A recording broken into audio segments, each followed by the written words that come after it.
یہ جو ہاتھ باندھنا ہے، ہاتھ کہاں باندھے؟ حضور پاک علیہ السلام سے ناف کے اوپر ہاتھ باندھنا بھی ثابت ہے اور ناف کے نیچے بھی ثابت ہے، دونوں طریقے ثابت ہیں. سینے والی بات نہیں، سینے والا کام عورتوں کا ہے. ناف کے اوپر اور ناف کے نیچے دونوں طریقے ثابت ہیں، لیکن سنت طریقہ کون سا؟ ثابت تو دونوں، اوپر باندھو بھی نماز ہو جائے گی، نیچے باندھو بھی نماز ہو جائے گی. سنت کون سا ہے؟ حضرت علی المرتضیٰ فرماتے، سنن نبی داود کی حدیث ہے، ان من السنہ وضع الکف علی الکف فی الصلاۃ تحت السرہ، کہ ہمارے پاک پیغمبر کی سنت یہ ہے دائیں ہاتھ کو بائیں ہاتھ پہ رکھو اور ناف کے نیچے رکھو.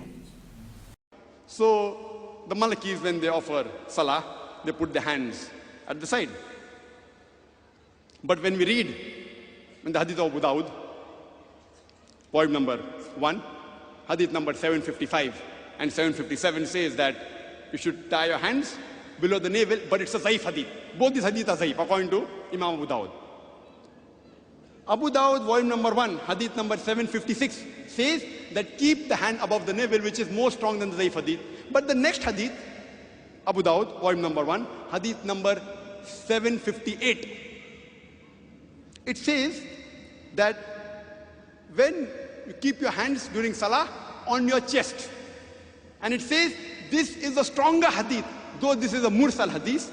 Mursal means there is a link missing in between, but in the commentary it says it is the strongest than the other hadith. Even if you read the hadith of Sahih ibn Khuzaimah, it says that the Prophet kept his hand on his chest when he offered salah. Even that is a mursal hadith, but along with other hadith, Sheikh Nasruddin al-Albani has classified it as sahih.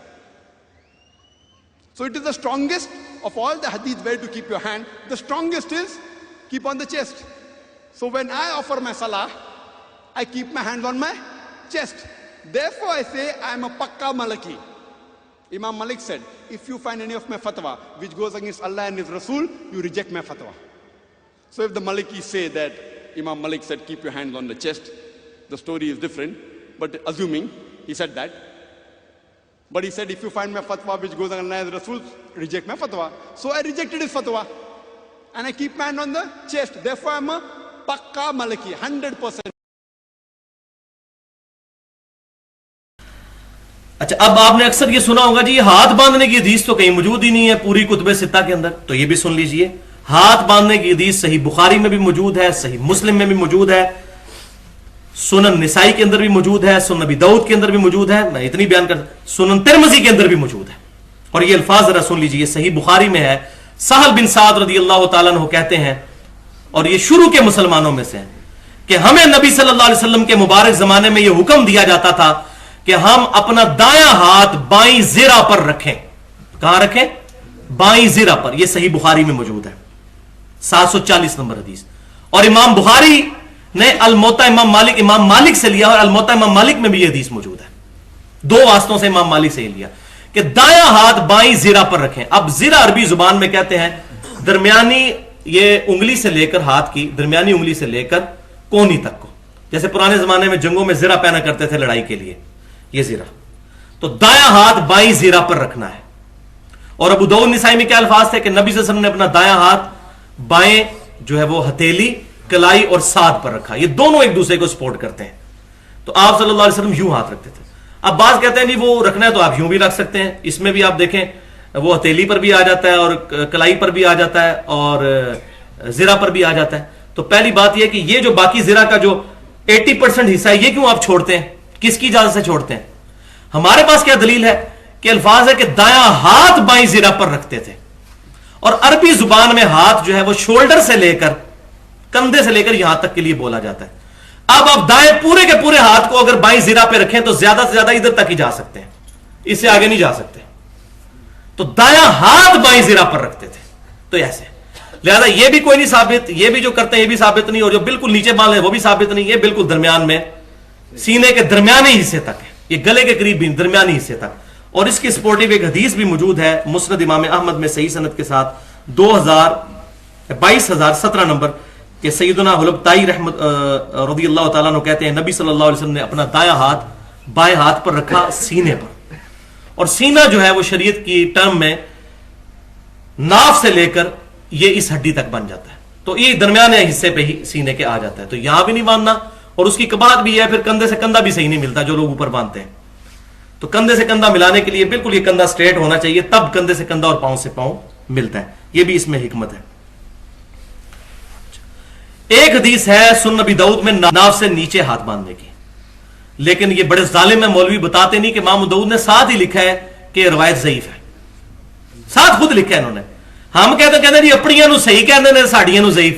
امام داؤد نے خود فرمایا کہ اس میں عبد الرحمن بن اسحاق الکوفی ایک راوی ہے جس کو احمد بن حنبل کہا کرتے تھے کہ یہ ضعیف راوی ہے، ناف سے نیچے والے. تو وہ روایت بھی موجود ہے لیکن اصول محدثین پر وہ ضعیف ہے.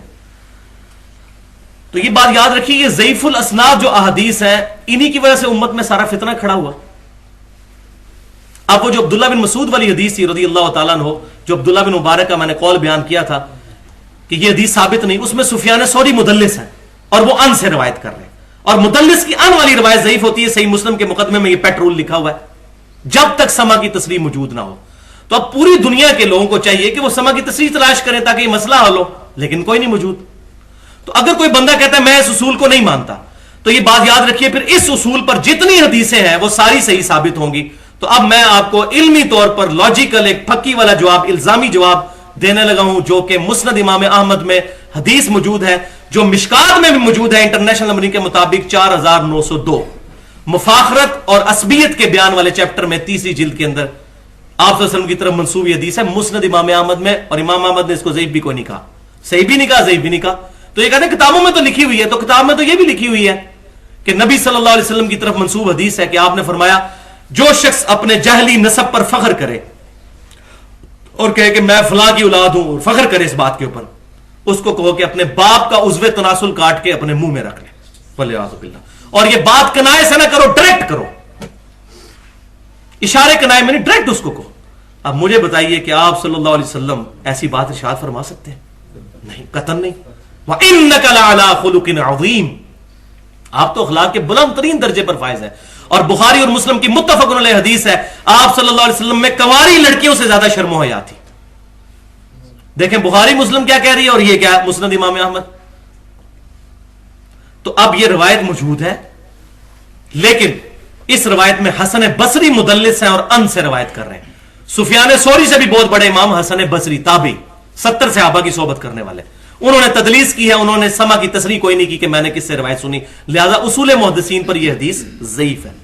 اس میں نے پورا لیکچر ریکارڈ کروایا ہے، ایکسکلوسیو لیکچر، 1 گھنٹہ اور 25 منٹ کی گفتگو اہل سنت پاک.com پر مسئلہ نمبر 36 کے نام سے ضعیف الاسناد اور من گھڑت احادیث کے فتنے کا تحقیقی جائزہ. یہ ایک ایکسٹریم اور دوسری ایکسٹریم منکرین حدیث کے فتنے کا تحقیقی جائزہ مسئلہ نمبر 35 کے نام سے اہل سنت پاک.com پر 1 گھنٹہ اور 35 منٹ کی گفتگو ہے. اس میں نے یہ رفع الیدین والا مسئلہ بھی کھول کر بیان کیا ہے. الحمدللہ.